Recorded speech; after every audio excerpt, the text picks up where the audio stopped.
पायावर पाय ठेवले आणि रोज सकाळ उठल्या उठल्या जे कोणी आहे आजी आजोबा काका मावशी त्यांनाच आपण नमस्कार केला पाहिजे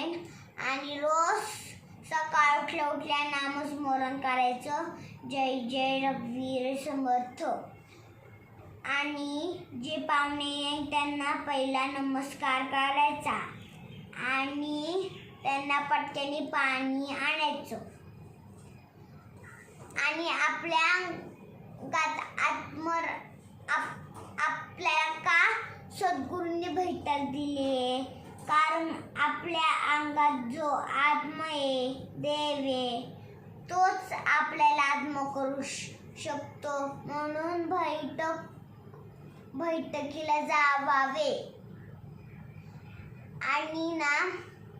आणि रोजचे म्हणजे रोज नामस्मरण करायचं रोज म्हणजे रोज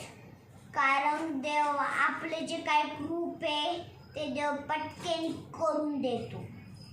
त्याच्यामुळं रोज हे करायचं जे सांगत आहे ते